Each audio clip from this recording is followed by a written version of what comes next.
Welcome to Temples and Priests.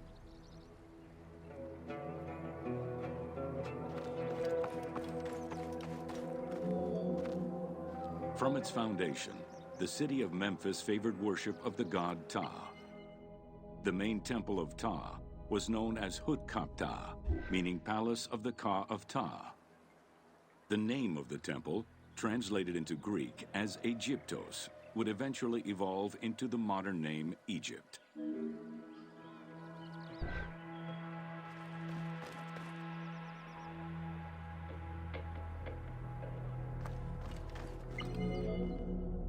Temples were the center of religious, political, and economic life in ancient Egypt. These sacred places were viewed as the literal home of the gods and goddesses. As such, every aspect of them required care and reverence, all of which was accomplished through elaborate ritual.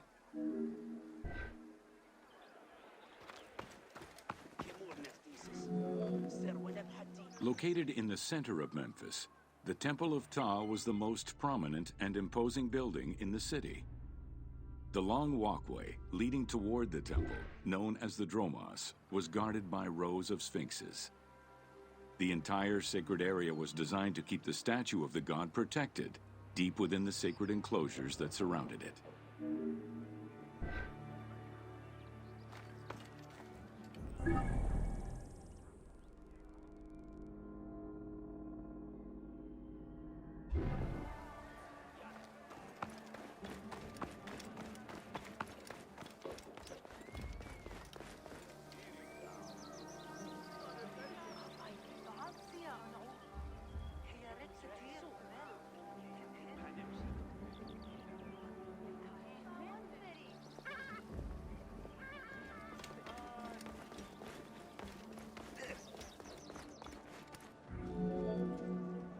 The Dromos opened into a courtyard, with the surrounding portico graced with columns carved to resemble palm trees. During special festivals, the general population was allowed to enter this location, but under no circumstances would they be allowed into the sacred spaces beyond the courtyard.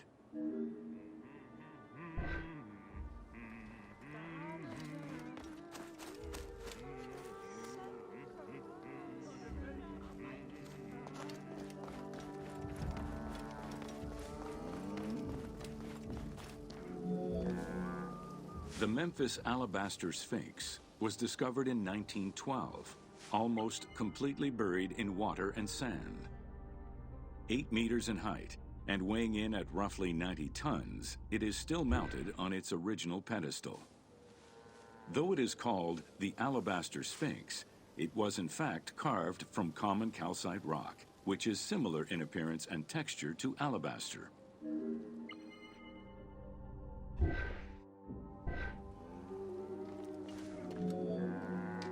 Erosion has destroyed the original engravings, making it difficult to determine when it was created. Egyptologists believe that its facial likeness resembles Amenhotep II, and so it could have been sculpted somewhere between 1700 and 1400 BCE. It is believed that this monument once stood outside of the Temple of Ptah and was integrated into subsequent extensions to the complex.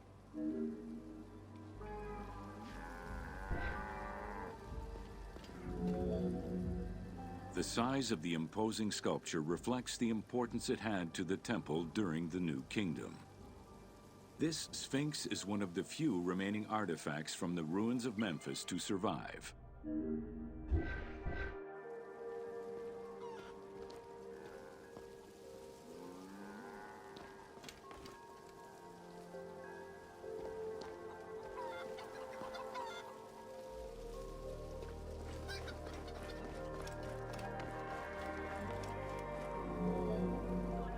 In Egyptian culture, some animals were associated with gods, while others were considered to be living gods. The Apis bull was believed to be a divine entity. The earliest mention of the Apis bull in ancient Egypt goes back as far as the first Egyptian dynasty.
Originally the symbol of fertility, the Apis bull was linked to the god Ra, with the image of the sun carried between its horns.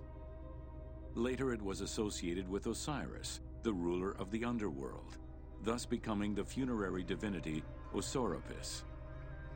During the 18th dynasty in Memphis, the Apis bull's association with the city's deity earned it the title Herald of Ptah.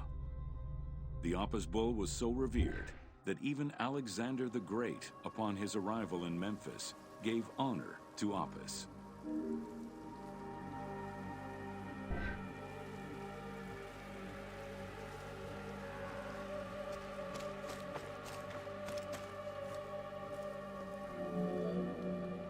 The Apis bull lived with its harem in a sacred barn located in an enclosure in the Temple of Ptah. Each bull bore 29 signs representative of its divinity. Among them, the bull had an eagle-shaped mark on its back, a double tail hair, and a scarab-shaped mark under the tongue. The signs were intended to correspond with the lunar cycle. After its death, Egyptians would search for its reincarnated form among the livestock.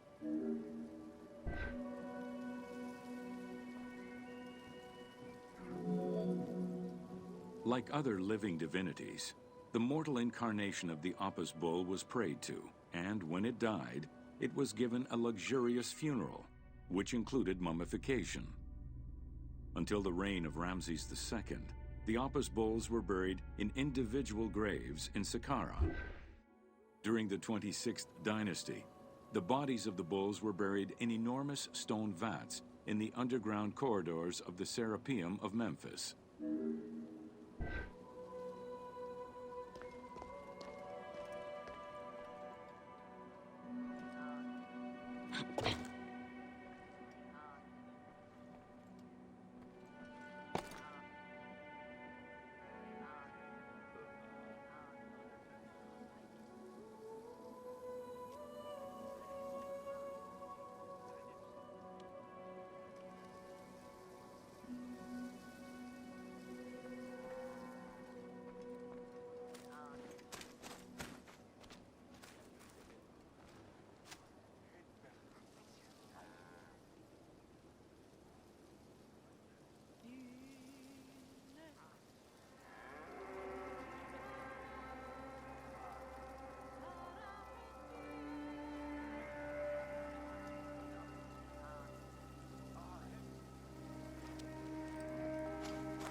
Shit.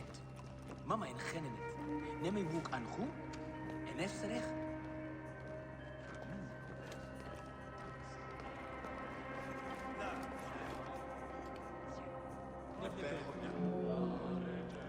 Ancient Egyptians believed that temple rituals were essential to maintain order in the cosmos and allow communication between humans and gods. The pharaoh was required to bring offerings as part of a twofold promise made to the gods, to remain a just ruler and to prevent chaos from entering Egypt.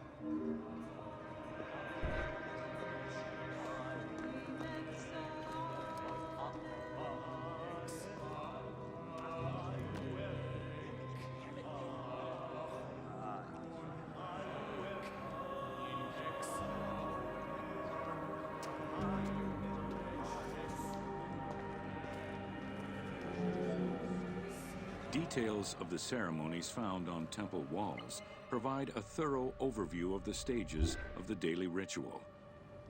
Performed 3 times a day to mirror human mealtimes, each step of the highly symbolic ceremony was accompanied by specific recitations, many of which referred to mythical events.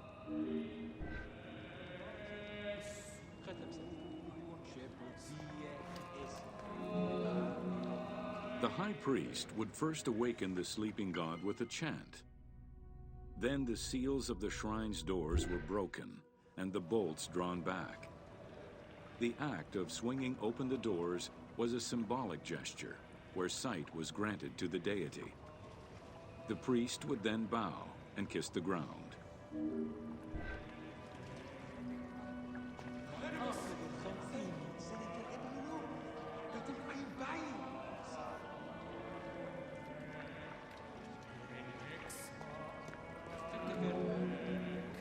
The god was then washed with incense-infused water and its mouth rinsed with mineral salts. The cleansing was followed by adorning the statue with jewels and royal garments.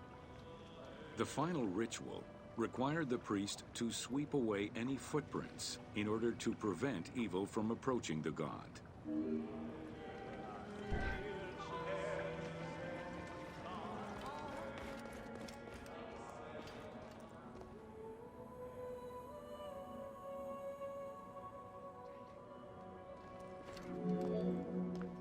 Heredity was the primary source of new recruits.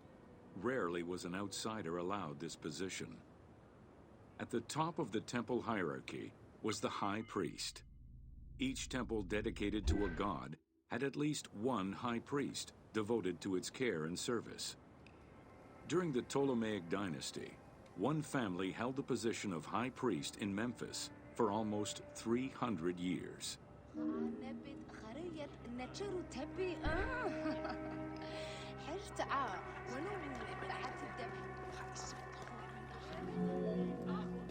High priest candidates made their way up the ranks of the temple hierarchy.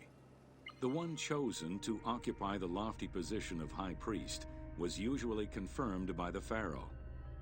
Several of the high priests were also important officials in the government. Families sharing the highest priesthood titles tended to make many alliances, thereby gaining more land and wealth. Shifting balances of power sometimes resulted in more or less open conflicts between the priesthood and the pharaohs.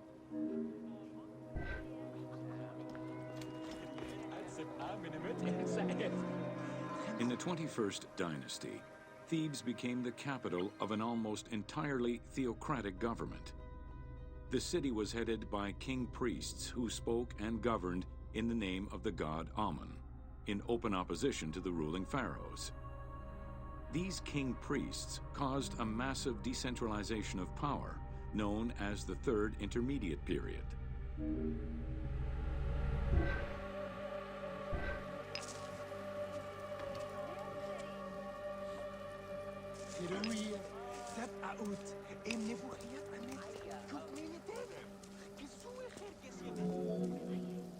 The educational institution in ancient Egypt was known as the House of Life. Attended by the offspring of the elite and the clergy, it was a place tailored to the social status of its attendees. The earliest references to this type of institution date back to royal decrees of the Old Kingdom.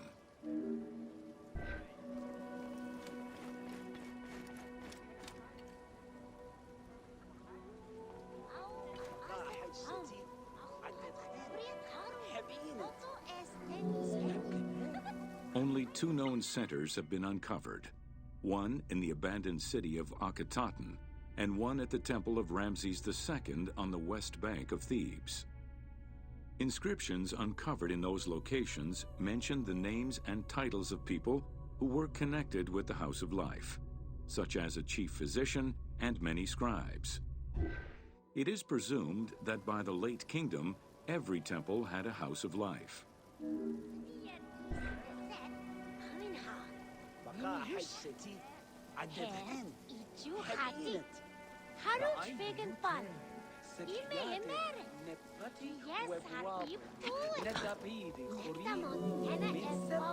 The House of Life offered training for the elite, destined for occupations such as astronomers, doctors, veterinarians, diplomats, architects, translators, or theologians.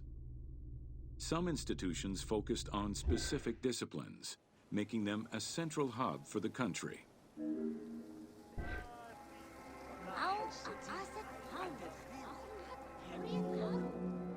Not limited to instruction for young students, the House of Life was a source of reference for many scholars, with rooms dedicated to papyri of many disciplines. Because papyri were preserved there, the Greco-Romans referred to the House of Life as a library.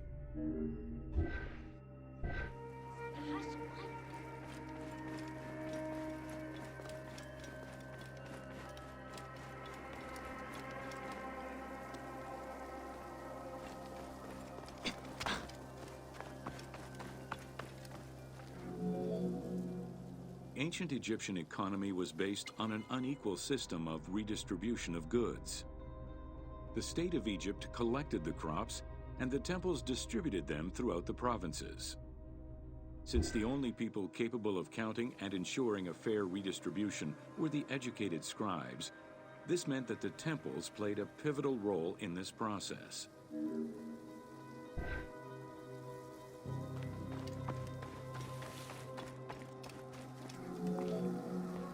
There are records of pharaohs making offerings of large tracts of land and animals to temples in order to maintain their favor. Ramses III offered generous gifts to the temple of Amun in Karnak in such a manner.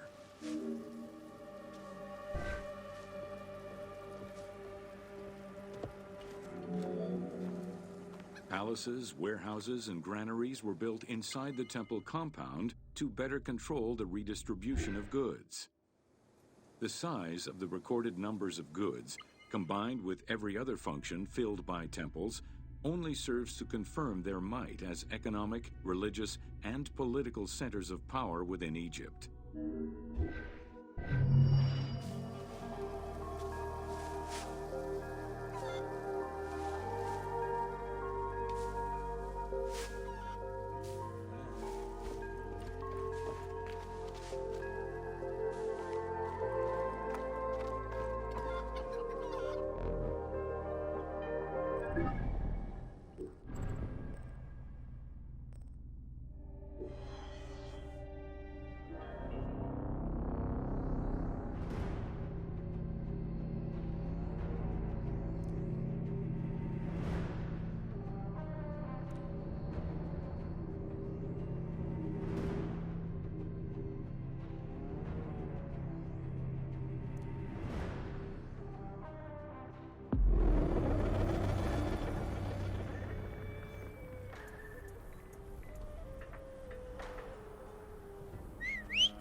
Whoa!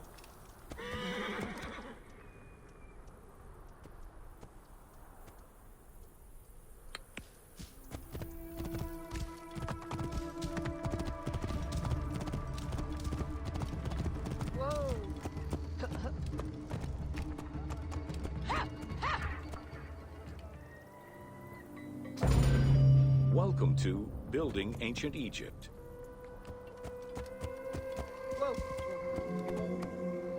Constructed with bricks made of mud, most ancient Egyptian buildings were not permanent.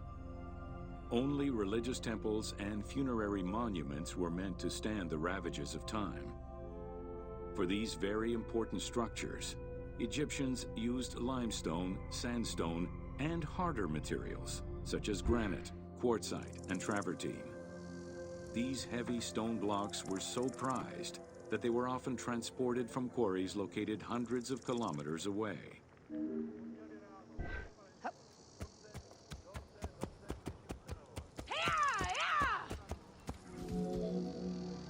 Limestone was common and easy to extract from quarries on the east bank of the Nile.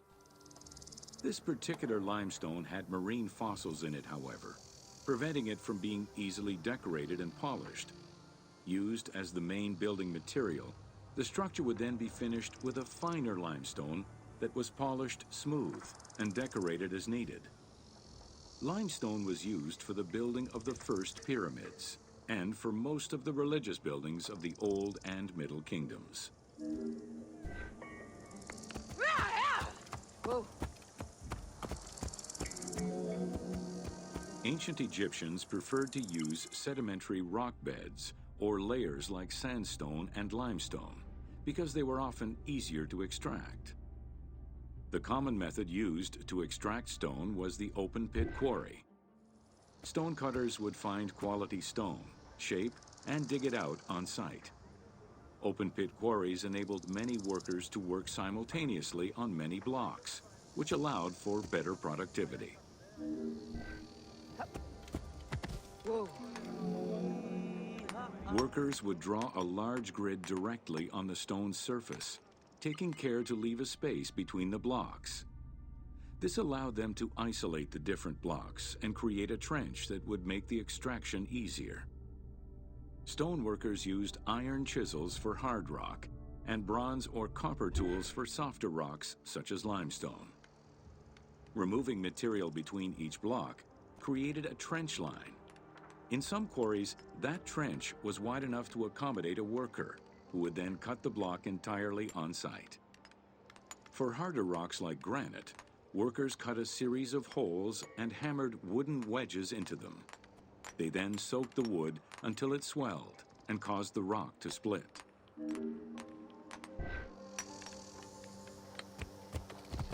Whoa.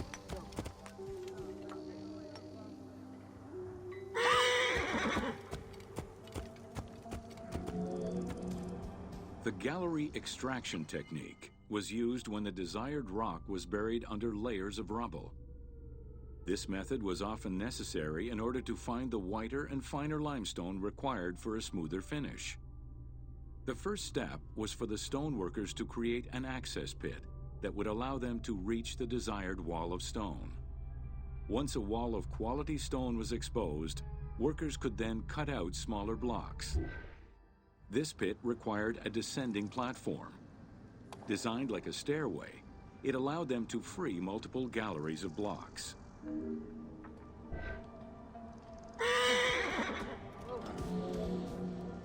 To cut the stone, they created a longitudinal kerf, or slit, and then cut the rock at a 90-degree angle. The lower side was determined along the geological layers or by using a horizontal cut. Wooden wedges were inserted in the rock and hammered in. Shock waves were then generated using hammers, fracturing the blocks at the seam.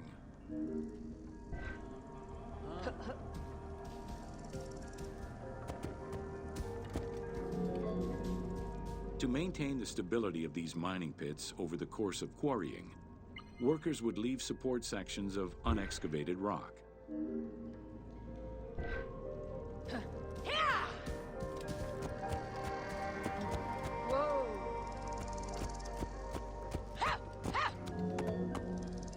In every quarry, dedicated shrines were established to offer protection for the workers. In particular, Serket, the scorpion goddess, was considered a very powerful deity among quarry workers. Every mine and quarry of ancient Egypt included a scorpion charmer who was said to use magical powers to ward off the dangerous insects and keep the workers safe.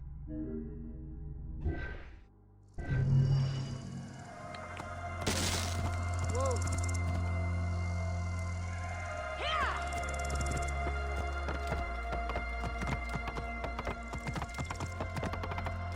Whoa.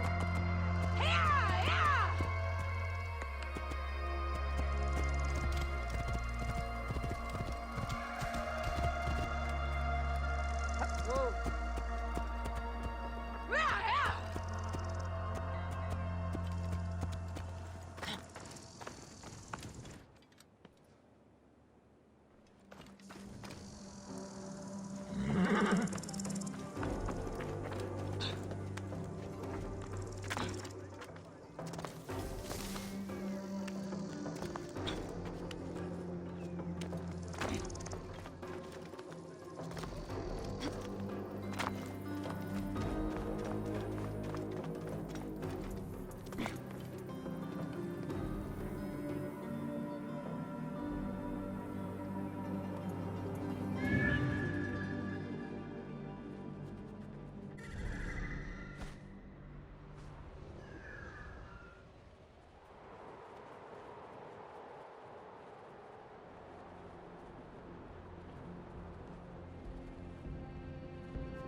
Welcome to Workers and Transport.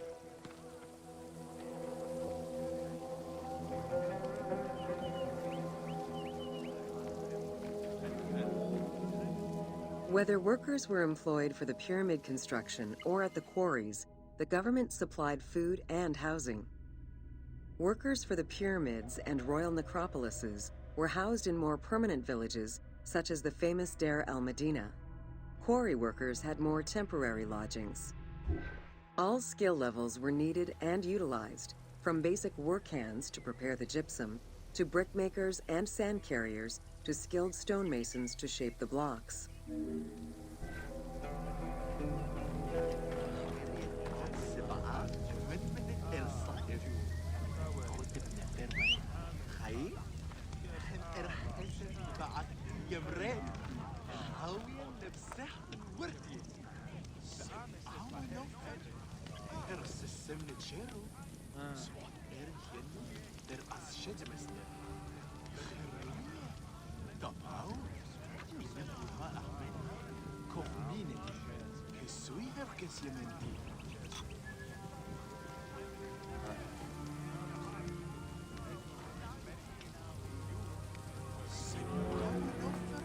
Skilled architects and engineers were employed year-round, while support labor were often farmers who worked on the quarries or construction during the Nile's flood season. The basic laborers were hardworking and versatile. Many may have been farmers who joined the construction during the off-season. Hieroglyphs found in the work villages listed assigned job titles.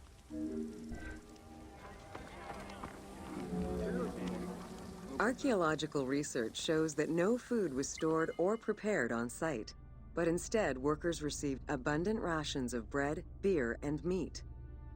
These rations were taken care of by an administration outside the village.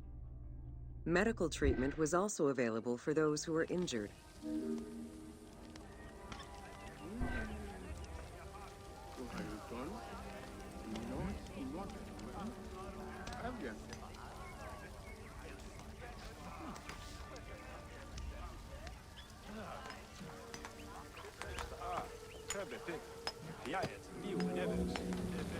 While some quarries were close to the Nile, others were located across the desert and required long expeditions.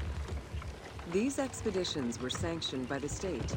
They involved complex logistics and required many participants. Transporting a block by land meant that workers had to overcome the weight and friction of the load. To solve this, they first dug a track in the ground. This path was sometimes reinforced with rails upon which a sled, used to ferry the blocks, would be pulled.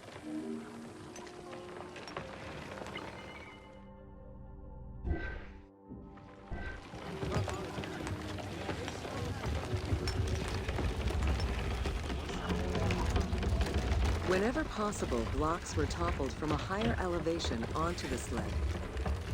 Workers then poured water onto the clay at the front of the sled, creating a slick surface to more easily move the load.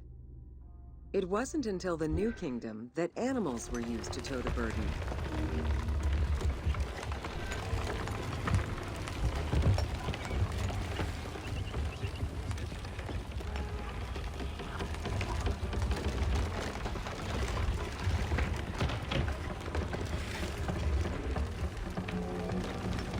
During flood season, the Nile was at its largest and deepest, which allowed the transportation of the heaviest and biggest loads.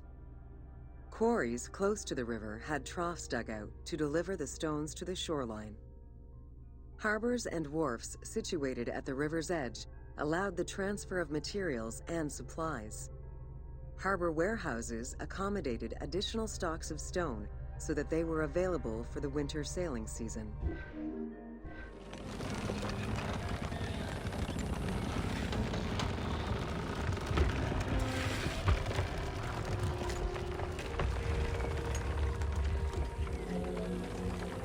The Uwadi el-Jarf papyri detail a limestone lode intended for the Khufu pyramid that weighed in at 70 to 80 tons, or 30 blocks. One papyrus is a fragment from a foreman's notes taken while working on the Great Pyramid. It details the transportation of limestone blocks from the Tura quarries to the construction site of the pyramid.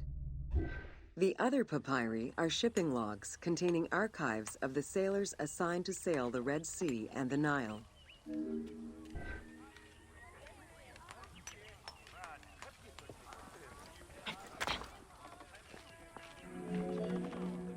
Stone cargo generally weighed 15 tons per boat, amounting to roughly 6 or 7 blocks per trip. For heavier loads such as obelisks, monolithic pillars, or gigantic statues, larger boats were used. These transports are the ones typically showcased on temple walls.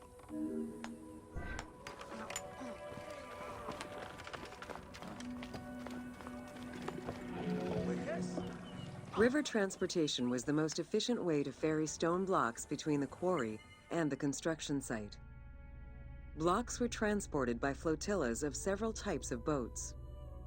The most detailed illustration of transport by river is a relief of Queen Hatshepsut's barge with an accompanying flotilla.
Welcome to Agriculture and Seasons. Whoa!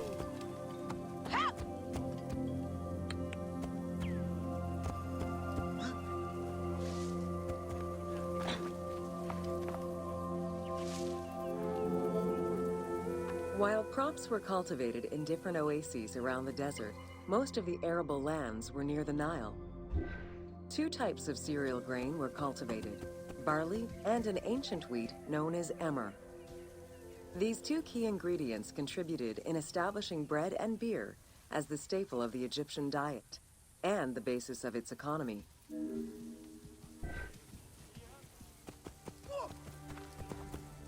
Bean!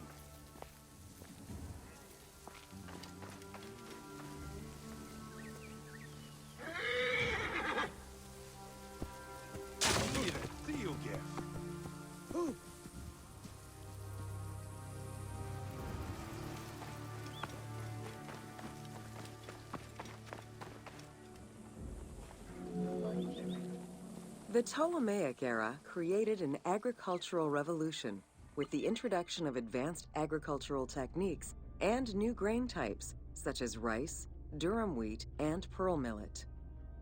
The resulting agricultural mass production greatly increased the economy of ancient Egypt. It also prompted the development of storage and transportation, allowing long-distance trade with other regions.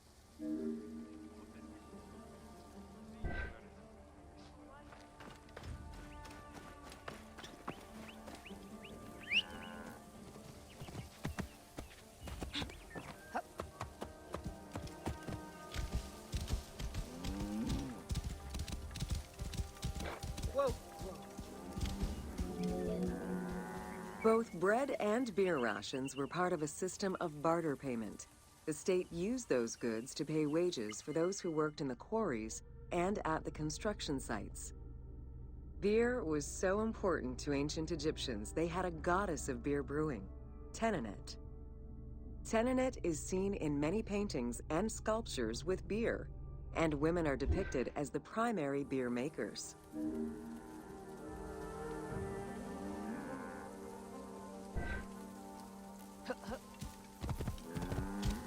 Whoa.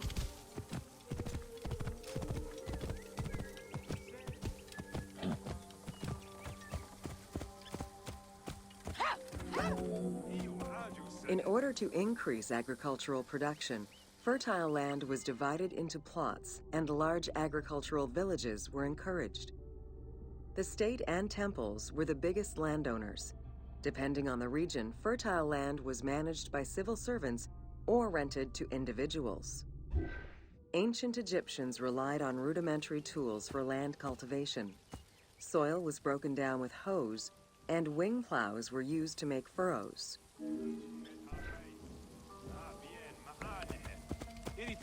Whoa.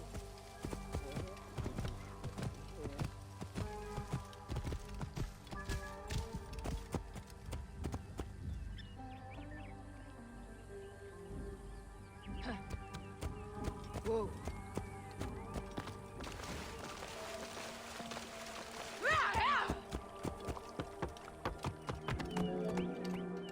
The three seasons known as Akhet, Peret, and Shemu corresponded to a specific phase of the agricultural process and the river's natural changes.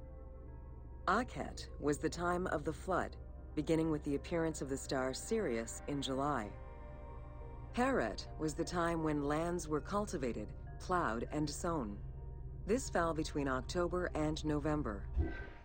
Shemu ran from May to September and was when harvesting and taxation began.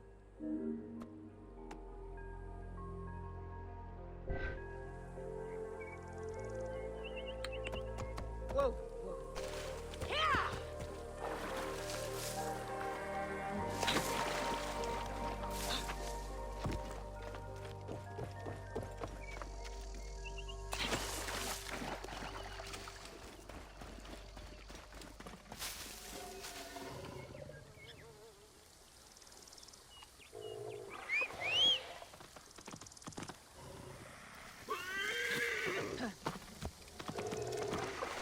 Whoa.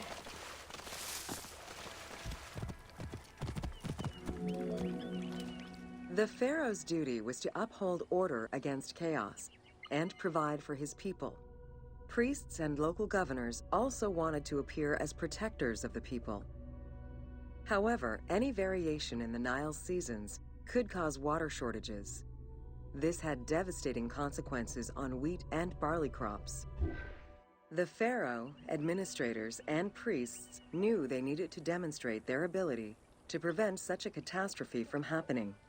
And so they invented the story, which would be inscribed upon the famine stela.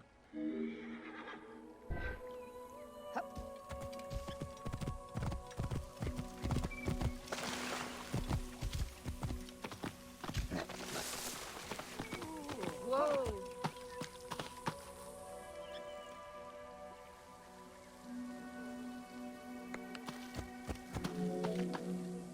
The story begins with the pharaoh worried for his people. The Nile hasn't flooded in years, and his people are starving. In search of the origins of the flooding, Djoser seeks out Khnum, the protector god of the region and the source of the drought. Djoser gives the god offerings and orders his priests to restore the Temple of Khnum. These offerings please the god, and the floods are restored. This story was intended to highlight the importance of the deity in everyone's daily lives, while also demonstrating the crucial role that the priests and the king played in feeding and protecting the people of Egypt.